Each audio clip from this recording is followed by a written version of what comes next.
Hello students, शिक्षा विहार में आपका स्वागत है। तो आज हम जो चैप्टर कवर करने वाले हैं वो क्लास 9 के इंग्लिश बुक का एक चैप्टर है जिसका नाम है too many people too few trees. जैसा आपको चैप्टर के नाम से पता चल रहा है कि यहाँ बहुत सारे लोगों के बारे में जिक्र किया हुआ है इस चैप्टर में और बहुत कम पेड़ों के बारे में हम बात करेंगे। यानी इस चैप्टर में शुरुआत में इसके हेडिंग में ही एक आयरनी छुपी है कि लोग जितने ज्यादा बढ़ रहे हैं पेड़ उतने ज्यादा कम रहे हैं, घट रहे हैं। ठीक है, तो इस चैप्टर को जिसने लिखा है उनका नाम है मोती निशानी। तो मोती निशानी is a teacher at when state university USA, is an interdisciplinarian holding degrees in genetics, philosophy and psychology. He has several publications in genetics, ecology, politics, science, education and language instruction. His essay below provides a brief introduction to the twin problem of overpopulation and deforestation. ठीक है, तो मोती निशानी के बारे में हमें क्या जानने को मिला? हमें क्या जानने को मिला कि मोती निशानी कहाँ के टीचर हैं? वो when state university, America when state university के प्रोफेसर हैं। ठीक है, जिनके पास बहुत सारी डिग्रीज हैं जेनेटिक्स में, फिलोसफी में, साइकोलॉजी में, और उनके कई पब्लिकेशंस भी निकले हैं जेनेटिक्स में, इकोलॉजी में, पॉलिटिक्स में, साइंस में, एजुकेशन में और लैंग्वेज में। ठीक है, इनका ये जो ऐसे है कि too many people too few trees, ये दो समस्याओं के बारे में जिक्र करता है। पहली समस्या है ओवर पॉपुलेशन, ठीक है, और दूसरी समस्या है डिफॉरेस्टेशन। ठीक है, ओवर पॉपुलेशन यानी जनसंख्या में एक अचानक से एक सडन राइज, ओवर पॉपुलेशन का बढ़ जाना, जनसंख्या का बढ़ जाना, और डिफॉरेस्टेशन यानी पेड़ों का कटना। तो आइए चलिए इस चैप्टर को शुरू करते हैं।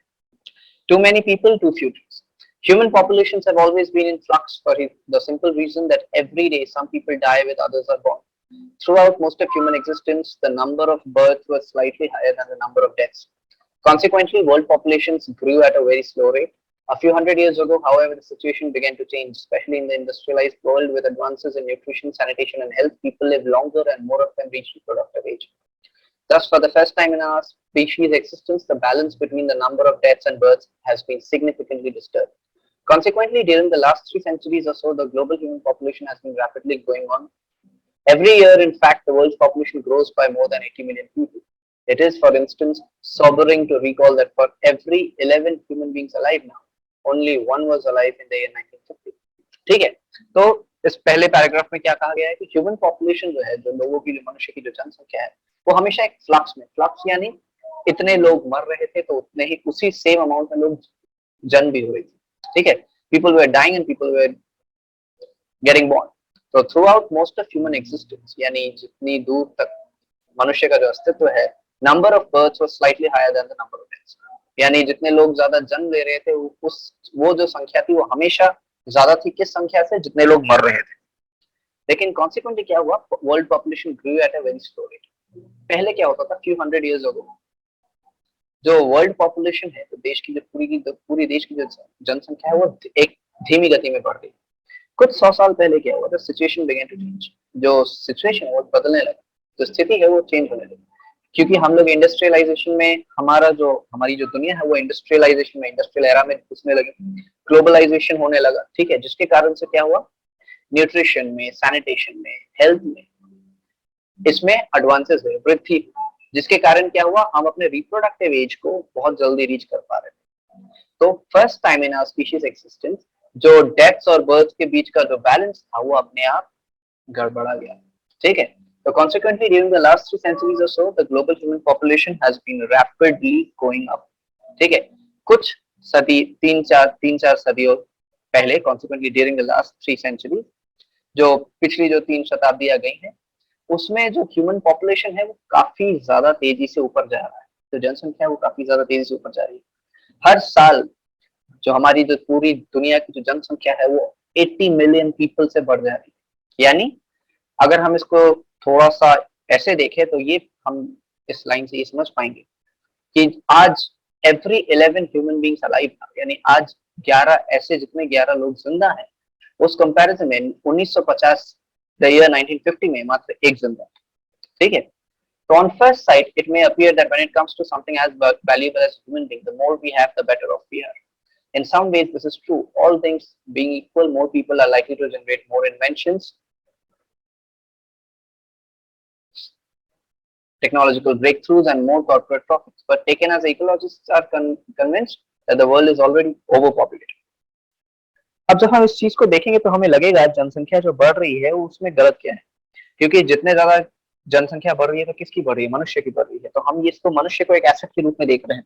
हम ये कहेंगे कि जितने ज्यादा लोग बढ़ेंगे उतने ज्यादा एडवांसमेंट्स होंगे, किस किस फील्ड में, टेक्नोलॉजी में, साइंस में, ठीक है, बिजनेस में बहुत से प्रॉफिट्स होंगे। लेकिन जो इकोलॉजिस्ट के अगर नजरिए से देखें, ठीक है, तो वो ऑलरेडी कन्विंस्ड है इस बात से, उन्हें ये लग, वो ये मान चुके हैं कि हम लोग ऑलरेडी ओवर पॉपुलेटेड है, यानी हमारी दुनिया में जितनी ज्यादा पॉपुलेशन होनी चाहिए थी उससे ज्यादा पॉपुलेशन है already.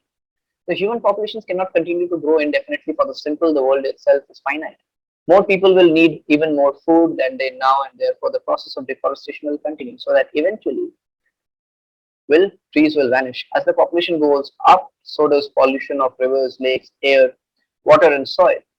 People, both town and country, become more crowded. With more people, both town and country become more crowded. Quality of life and the virtue we place on human life will continue to erode. When population is able to increase in such things as population is able to increase in such things as food production, number of physicians or hospital often important to improve quality of life, but such increases often fail to keep pace with the population growth. Higher population density is also likely to exacerbate crime, ethnic conflicts and warfare. अब ये एक चीज है कि human population जो है, मनुष्य की जो जनसंख्या है वो कॉन्स्टेंटली बढ़ नहीं सकती है, क्योंकि अगर ये इनफाइनाइट रूप में बढ़ती रही, ठीक है, अगर ये अनगिनत तरीके से बढ़ती रही तो हम ये खुद जानते हैं कि दुनिया ही अनगिनत नहीं है। The world is finite itself, दुनिया एक जगह आके खत्म हो रही है, ऐसे बढ़ ही नहीं जा रही। The planet earth is finite, तो हम कहाँ, इतने सारे लोग अगर बढ़ते जाएंगे तो हम उन्हें फिर जगह कहाँ देंगे। लोगों का बढ़ना यानी पेड़ों का कटना हो, क्योंकि हमें और ज्यादा फूड प्रोडक्शन की जरूरत होगी, और ज्यादा खाद्य की जरूरत होगी। जो पोल्यूशन है वो और बढ़ेगा, नदियां, नाले, हवा में पोल्यूशन ज्यादा होगी, गाड़ियां ज्यादा होंगी सड़कों पे, ठीक है, इससे हमारा क्वालिटी ऑफ लाइफ भी कम हो जाएगा, ठीक है। The American government, to take another example, estimates that some 60,000 Americans die each year from respiratory disease, which are in turn caused by human-made pollution. 14 Americans die each day of asthma aggravated by air pollution, 3 times the incidence of just 20 years ago. Needless to say, the situation in cities like Los Angeles, Kathmandu, Mexico, and Shanghai is even worse. In all these cases, the situation could be considerably improved by controlling pollution and population. ठीक है, तो American government का ये मानना है, अगर एक example के तौर पे ले तो एस्टिमेट किया है कुछ 60,000 अमेरिकन जो है, 60,000 अमेरिकी जो है हर साल रेस्पिरेटरी डिजीज यानी जो सांस लेने की जो दिक्कत है, सांस लेने की बीमारियों से मर जाते हैं, जो किससे होता है, which are in turn caused by human made pollution. ये पोल्यूशन किसके कारण होता है, इंसानों के द्वारा, और इंसान जितने ज्यादा बढ़ेंगे यानी पोल्यूशन जितना ज्यादा बढ़ेगा। 14 American die each day of asthma, 14 अमेरिकी हर दिन मरते हैं, किस कारण से, एस्मा के कारण, ठीक है। वो एस्मा किससे होता है, एयर पोल्यूशन, हवा के पोल्यूशन से होता है, ठीक है। 3 times the incidence of just 20 years. Needless to say, the situation in cities like Los Angeles, Kathmandu, Mexico and Shanghai is even worse. और ऐसे ये जो सिचुएशन है, जो हवा में जो पोल्यूशन का जो सिचुएशन है, वो और शहर जैसे Los Angeles, Kathmandu, Mexico, Shanghai, इन शहरों में और ज्यादा खराब है। In all these cases, the situation could be considerably improved by controlling pollution and population. और इन सारे शहरों में ये जो सिचुएशन है उसको हम considerably improve कर सकते हैं, कैसे, pollution को और population को control करके। Moreover, the world, as we have seen, faces such frightening problems like desertification, depletion of non-renewable resources. Example, we share petrol, natural gas, helium, acid rain, lots of wild species, ozone layer depletion, and the greenhouse effect.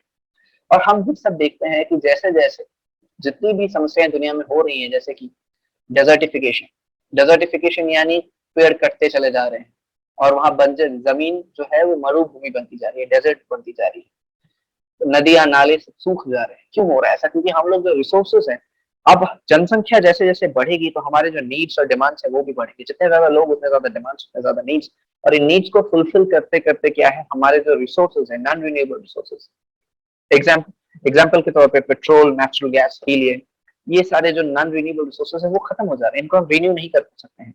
और pollution के कारण क्या हो रहा है, ozone layer में छेद हो रहा है, ग्रीन हाउस इफेक्ट पैदा हो रहा है, जिसके कारण पॉपुलेशन के कारण पोल्यूशन बढ़ रहा है, पोल्यूशन से हमारे अर्थ, हमारे प्लैनेट को नुकसान पहुंच रहा है। United Nations 1993 document puts its way population size and rates of growth are key elements in environmental change. At any level of development, increased population increases energy use, resource consumption and environmental stress. So the more people the world has, the severe these problems are likely to become. ठीक है. अब UN के 1993 document में ये ऐसे लिखा गया है कि पॉपुलेशन का जो साइज है यानी जितनी जनसंख्या है वो डायरेक्टली किस पे डिपेंड करती है, की एलिमेंट्स इन एनवायरमेंटल चेंज, यानी हमारी प्रकृति में जितने बदलाव होते हैं उनमें से एक सबसे महत्वपूर्ण रीजन है पॉपुलेशन साइज और रेट ऑफ ग्रोथ, किस तरीके से किस रेट से वो ग्रो करता है at any level of development. Development मतलब विकास के किसी भी स्तर पे पॉपुलेशन का बढ़ना यानी एनर्जी का बढ़ना, उत्पादन बढ़ना, ठीक है. रिसोर्स कंजम्पशन, जितनी भी रिसोर्सेज है उनका कंजम्पशन बढ़ना. एनवायरमेंटल स्ट्रेस, प्रकृति पे एक तरीके का दबाव पड़ना.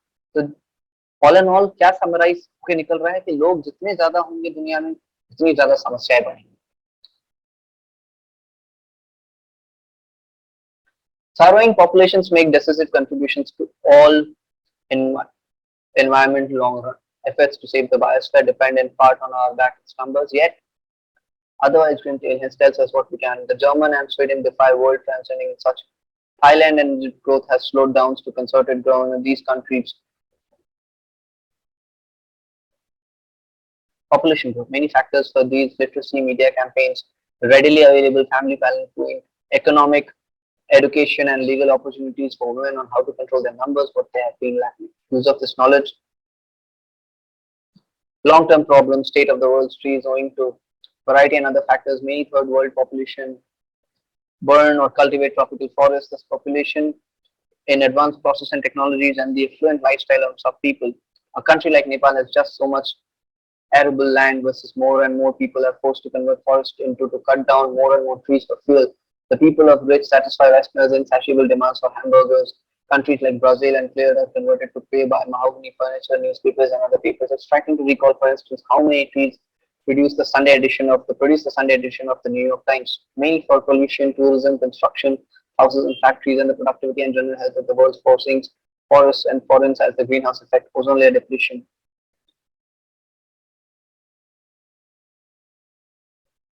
The deforestation crisis is not new. Many earlier civilizations, including those of the Middle East, New Mexico, and Eastern Island, precipitated their own decline through overpopulation and deforestation. The difference is that we are destroying our forests faster and on a larger scale than ever before. ये जो deforestation की जो समस्या है ये बढ़ती जा रही है. जितनी सिविलाइजेशंस बढ़ रहे हैं उसके कारण क्या हो रहा है, middle east, new Mexico, eastern island, यहाँ पे क्या हो रहा है, पेड़ जितने ज्यादा कट रहे हैं, पेड़ों के लिए कितने सारे डिमांड्स है पेड़ों के कारण. हम पेड़ कागज प्रोड्यूस करते हैं जिससे न्यूज़पेपर्स, मैगजीन्स, ये सारी चीजें प्रोड्यूस होती हैं. फर्नीचर से लेकर फॉरेन गुड्स से लेकर एक्सपोर्ट इंपोर्ट, इतनी सारी चीजों में जो पेड़ है जो कट रहे हैं. तो ये क्यों हो रहा है, क्योंकि लोग बढ़ रहे हैं, लोगों का डिमांड बढ़ रहा है. Earlier in the century, forests covered around 40% of Earth's total land area. By this century's end, the figure will stand at about 25%. The destruction of forests, in turn, contributes to such things as the greenhouse effect, irreversible loss of many thousands of species of plants and animals, landslides, soil erosion, situation of rivers and dams, droughts, and weather extremes. For instance, as the trees of Nepal are cut down, its topsoil is gradually being lost and its rains are likely to cause devastating floods in India and Bangladesh. Earlier in the century, शताब्दी में पहले क्या हुआ है, forest जो है around जंगल जो थे वो पूरी धरती का 40% लैंड एरिया इन्होंने कवर कर रखा था. लेकिन शताब्दी के अंत तक आते आते, पहली सेंचुरी एंड सदी के अंत तक आते आते that figure stands at about 25%, यानी ऑलमोस्ट हाफ हो चुका है वो चीज. फॉरेस्ट जो डिस्ट्रॉय हो रहे हैं, in turn contributes to such things as greenhouse effect. जंगलों का कटना, जंगलों का नष्ट होना, इससे क्या हो रहा है, इसके कारण क्या हो रहा है, ग्रीन हाउस इफेक्ट हो रहा है. Irreversible loss of many thousands of species, जितने भी पेड़ पौधों के जितनी भी स्पीशीज हैं, जनजातियां हैं, वो नष्ट हो जा रही हैं. लैंडस्लाइड्स हो रही है, सॉइल इरोजन हो रहा है, situation of reverse and dams, siltation of reverse and dams, reverse नदियां सूख जा रहे हैं, डैम्स में पानी बंद हो जा रहा है, ड्रॉप्स हो रहे हैं, ठीक है, सूखा पड़ जा रहा है, और हमारे वेदर में extreme changes हो रहे हैं. For instance, as the trees of Nepal are cut down, its topsoil is gradually being lost and its rains are likely to cause devastating floods in India and Bangladesh. Example के तौर पर हम ये ले सकते हैं कि नेपाल में जो पेड़ उनके कटने के कारण क्या हुआ है, उसका जो टॉप सॉइल है, जमीन का जो टॉप सॉइल, एकदम सॉइल का जो ऊपरी स्तर है, जो लेयर है, वो लूज हो चुका है, जिसके कारण क्या हो रहा है, बारिश हो रही है, बारिश के कारण क्या हो रहा है, इंडिया और बांग्लादेश के रीजन में बाढ़ आ रहा है. The eventual consequences of massive and ongoing deforestation are uncertain, but they are likely to damage the quality of life on Earth, reduce the number of life forms that share the planet with us, and hamper the ability of the biosphere to sustain life. Humanity can continue to fell trees, cause pest fingers, and hope for the best, or it can take hold for its future and reverse the process of deforestation. ये जो eventual consequence है deforestation का, वो क्या है? Uncertain है ना, हमें पता नहीं है कहाँ तक जाएगा और इसी कारण और क्या क्या समस्याएं हमें देखने को मिलेंगी। हमारे पास दो रास्ते हैं, चाहे हम इस तरीके से डिफॉरेस्टेशन करते जाएं और भगवान भरोसे छोड़ के सब कुछ बैठ जाएंगे, ठीक है, हम अपनी जरूरतों को पूरा कर लेते हैं, फिर क्या है, नेचर को बचाकर क्या ही मिलेगा, या फिर हम एक स्टेप ले सकते हैं, पेड़ों का कटना रोक सकते हैं और डिफॉरेस्टेशन के प्रोसेस को रिवर्स कर सकते हैं। आई होप आप लोगों को समझ में आया होगा। यहाँ ये चैप्टर समझ खत्म हो गया है, ठीक है। Too many people too many trees, मोती निशानी के द्वारा लिखा गया ये चैप्टर। आप इस चैप्टर के क्वेश्चन आंसर्स कर लेंगे स्टूडेंट्स, और जो भी डाउट होगा वो आप मुझसे पूछ लेंगे कमेंट बॉक्स में। और प्लीज हमारे इस चैनल आरपीएस एकेडमिक जोन को लाइक करें, शेयर करें, सब्सक्राइब करें, और आप जितने जैसे स्टूडेंट्स हैं उन तक इसे पहुंचाएं। ये एक इनिशिएटिव है, शिक्षा बिहार आरपीएस एकेडमिक जोन का एक इनिशिएटिव है, जिसके कारण जितने भी बच्चे जिनके पास किताबों का एक्सेस नहीं है, अच्छे टीचर्स का एक्सेस नहीं है, उन तक ये वीडियोस पहुंचाना हमारे इस चैनल का लक्ष्य है। तो hope you all are enjoying this video. आप इस चैनल के साथ जुड़े रहिए, आपको और ऐसे रिच कंटेंट मिलते रहेंगे। Thank you. Till then please पढ़ते रहिए एंड स्टे सेफ।